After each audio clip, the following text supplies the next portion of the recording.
Welcome to another installment, episode 112 of our Veeam Industry Insights. Jason, we're happy to be coming back to everyone. We are going to continue our journey unpacking the Data Protection Trends 2023 edition. But Jason, what we really want to focus on is enterprise.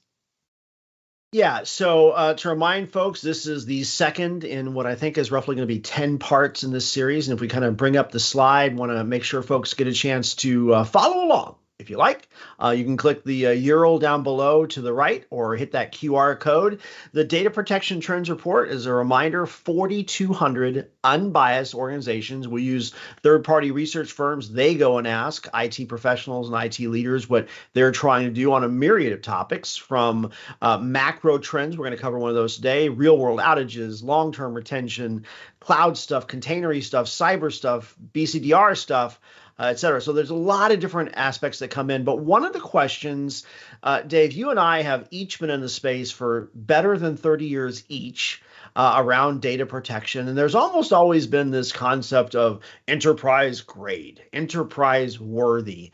And it's a fun word to toss around.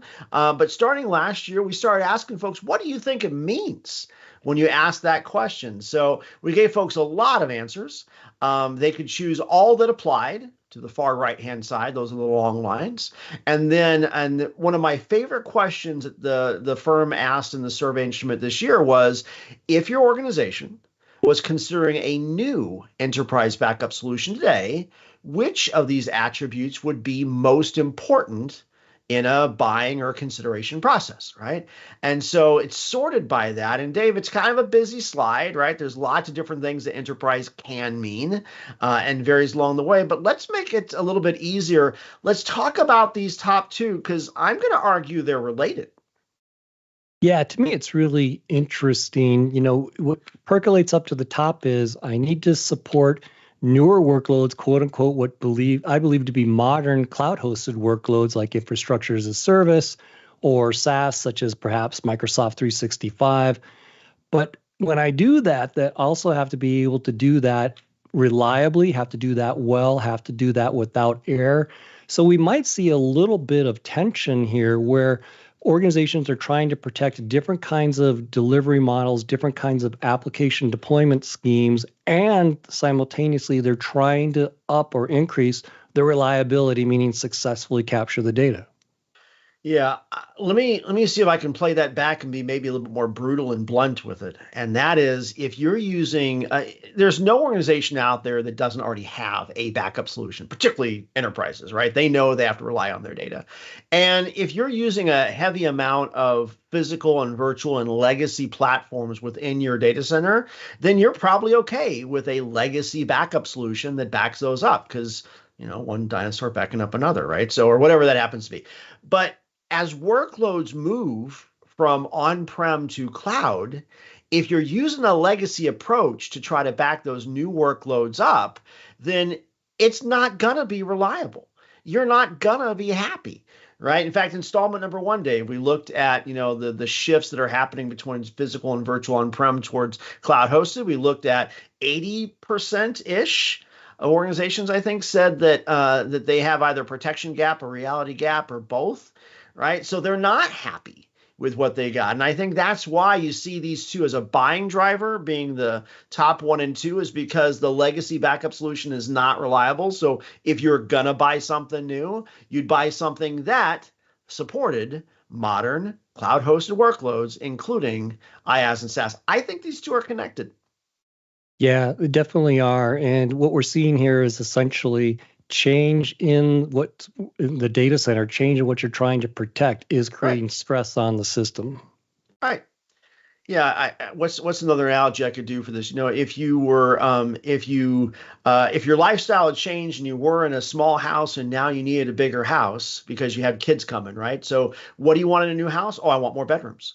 Right. Well, why do you want more bedrooms? Because I got more kids coming. I got a mother-in-law who's going to be staying with me. You're because of your life situation changes, what you need out of a house or a car or any other metaphor is going to evolve as well. I need more seatbelts. I need more bedrooms. In this case, I need modern data protection, and I need it to work better. This, honestly, Dave, is no different than 15 years ago when VERT came out. And people said, I don't know how this vert thing works, but I'm just going to put an agent inside of every VM and I'm sure it'll work just fine. It did not work just fine. No, there was a gap, right? To your point. I mean, there was a difference in deployment model, and there Yep. was a latency in which the industry as a whole reacted to that. And, you could argue Veeam was really one of the ones that capitalized on that shift or in that open space as things were transitioning. And as we saw from last week's research, transitioning's probably almost too strong of a word because what we really did is we didn't Yes. decommission all the physical servers. What we're doing now is we are adding different cloud deployment models, whether that's infrastructure as a service, platform as a service, running applications in the cloud, or SaaS as a service, changing that deployment model most radically to where you don't have to be directly involved with its management as well as delivery model, but doesn't mean anything goes to zero. So Right. that is, I think, exactly why we're seeing more and more stress on the system, more and more challenge. We're adding to, not subtracting our workloads as well as our deployment models. Yeah. How many years, Dave, do you think we had where people kept asking, when do physical servers go away? When do I decommission the last of those physical boxes and everything is going to be virtual? Right. Guess what? 2023, still not there yet. Not going to be there yet because organizations have figured out there are reasons why you absolutely run workloads in a data center, including some reasons why you should be physical, other reasons why you should be virtual along the way. I mean, that should be the norm. I do think, though, when we think about this, the thing that's a little bit different is that that those other workloads are still just as important today as they've ever have been. But from a protection perspective, most organizations are not saying, hey, I'm going to, 10 years ago, they complemented whatever legacy backup solution they were using with Yes. Veeam for the VMs, right? And so there was this idea of piecemealing along the way. I don't think you can afford to do that anymore because now that we know that we're not going to be decommissioning one to go to the other, you need solutions that can holistically protect all of these workloads, most notably, of course, IaaS and SaaS, because that's where the puck is moving. Yep, absolutely. That said, we look at the rest of the environment. Actually, one more data point before that. One of the other synonyms that has always been around with enterprise was this notion of scale, sprawl, just sheer raw numbers, right? Terabytes, petabytes, et cetera. Dave, you've lived in a world for a very long time that used to be all around how many tens of thousands of production nodes can I squeeze into that one repository overall. It seems like there's a difference, though, between how folks are prioritizing sprawl, where protection is more geographically distributed, versus scale. How much can I cram into a single repository? What did you see on this? Why is this so different now? Yeah, it is surprising because, to your point, it used to be how many simultaneous drives or tape systems can I support? How many concurrent, applications, but application servers can I support? So it was a numbers game. Now what we're really seeing though is it's less and less about, huge amount of infrastructure, more concerned about I'm geographically dispersed. I'm probably also multi-cloud as well as Yep. on-prem. To your point that was raised on the previous highlight about I've got more deployments in different kind of configurations. So that sprawl notion is creating a management challenge. I think that's why we're seeing reliability be, pressed down upon and become more and more of a concern.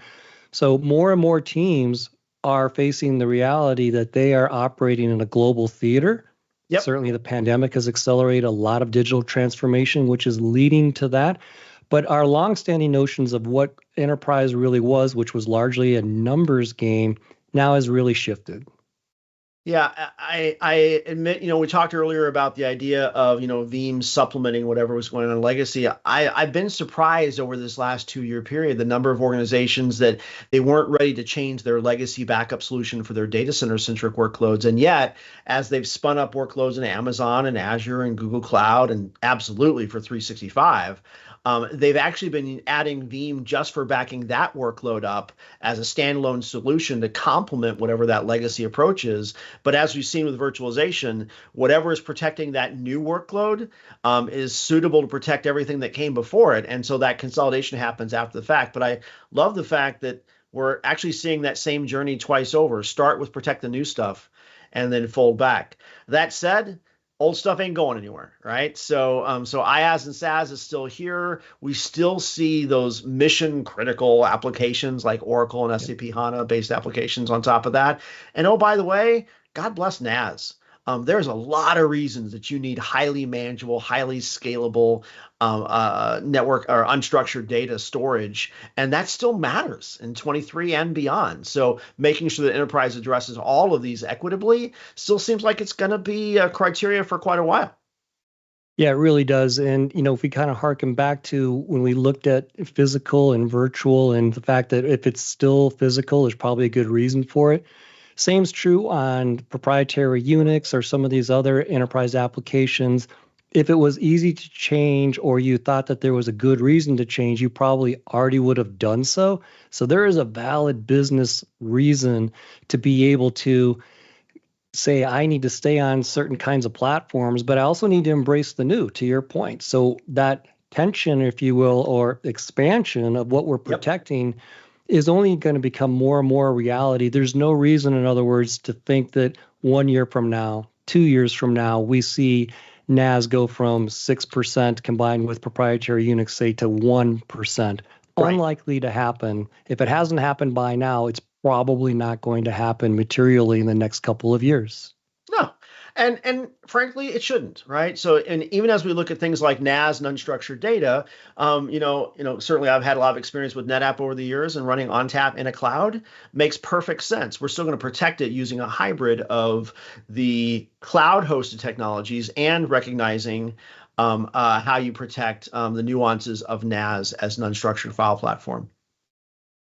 So kind of wrapping up this one, again, it's kind of a busy slide. You should unpack that for sure. But there are kind of two meta trends, I think, that we would offer out, as top of mind as the buying drivers. The idea of protecting IaaS and SaaS as well as the data center, right? We're not decommissioning what's in the building. We're going to keep on going from that. And then also reliability, right? And I do think there's a reason why these are connected with each other, because if you use legacy methods to protect modern workloads, you're not going to be reliable. And if you look back on episode 1, you'll see why that is around to stay. So get used to it and start modernizing your production because you've already modernized protection. All right, Dave, as we kind of wrap up our time, we're really proud and we're really excited about this most recent data protection trends research that we have. You can again see that QR code in the lower right-hand corner, but we've got more in the series and frankly, more in the archives as well. We've got quite a bit of other data to share. Yeah, we really do. If I kind of go around from the top to the bottom, ransomware, unfortunately, is something that every organization has to contend with. We'll double click on that in an upcoming episode around this research, but we have a dedicated report, the Ransomware Trends 2022 report. You can see the URL there or the QR code in the left-hand middle side. That was 1,000 organizations, Jason, that actually suffered at least one attack. So this isn't people talking about what they think could happen. This is people sharing results, what happened to their IT and their company when they were compromised. Then we poked in on Salesforce. Veeam released a Salesforce protection product at the turn of this year. We wanted to better understand what are the challenges there, what's the persona there. So we looked at 800 organizations around the globe, what they're experiencing with Salesforce as it relates to protection. And the middle right-hand side, you can see that portion of research. Cloud, we've noticed from a while ago, you always like to say, Jason, great research begets the need for more great research, or good questions makes you want to ask more good questions. And so last year, when we got the results of then current data protection trends research, we said, let's go double down on getting more information around cloud. We see that there's a lot of movement here, a lot of interest here. There's also some challenge, some pain associated with that, meaning legacy approaches are no longer working. So in the lower left-hand side are cloud protection trends for 2023 that we released just a few weeks ago. 1,700 organizations using at least one notion of infrastructure as a service, software as a service, or platform as a service. And we asked multiple different personas and we compared and contrast what does the backup administrator think compared to the infrastructure administration. It's just but one example. So there's a lot here depending on what your challenges are or what you think your upcoming needs will be. This is a way to get informed, also have different kind of conversations with the rest of the constituents in your business. So yeah, so one of the things that's been really fun about a lot of these last few projects that we did was looking at a smaller scenario and asking multiple personas how that scenario lays out, just to kind of see those comparisons. So for example, Salesforce, a lot of folks would tell you Salesforce is natively redundant. You don't have to back it up, except for if you delete something and it deletes everywhere milliseconds later, right? And oh, by the way, data corruption and data imports, there's all kinds of things that we learned before we shipped our product to understand what is it that Salesforce admins think different from IT pros or backup specialists along that way. To your point on the cloud research, IaaS, SaaS, PaaS, backup admins, again, different roles think differently about the importance of backup, what their presumed methods of choice are. So that was interesting along the way. The other thing around the ransomware research, it's amazing, even when the whole organization suffered a ransomware attack, the lens that a security professional had on causality, different from what the CISO thought from a policy and lessons learned, different from the backup admin on how they remediated it. So all these different personas have actually been really, really informative. And from our perspective, have helped us with product differentiation, helped us with product roadmap, as well as go to market, and hopefully helped you have some interesting conversations along the way. So I do hope that you download each of those other reports. After that, we are in week 2 of 10 on the data protection trends research. Dave, what do we cover next week? yeah, next week, same day, same time, January 31st, we'll have our next installment from Data Protection Trends Research. Jason, you and I have collectively called this slide the money slide that we'll unpack, or this whole data point. And it's really why you will change your backup solution in 2023. If you stated it another way, it's what is the most painful thing that you cannot solve for now in your current backup solution? So we just asked a simple question. What would drive you to change your primary backup solution or backup service to something else? Similar kind of notion, check all the different things that might apply, and then we stack rank them by what is the number one driver. Again, I'll say that some of the answers will probably be surprising to many of the viewers. Yeah, you're not going to want to miss. You should tune in on time for that one, because one of the questions we asked up front was, how likely are you to change? And I will tell you that number surprised the heck out of me. And then we asked why. Stay tuned for that session as well. Until then, thanks for watching. Thanks, everyone. Stay safe, stay positive, download the research, and we'll see you next week.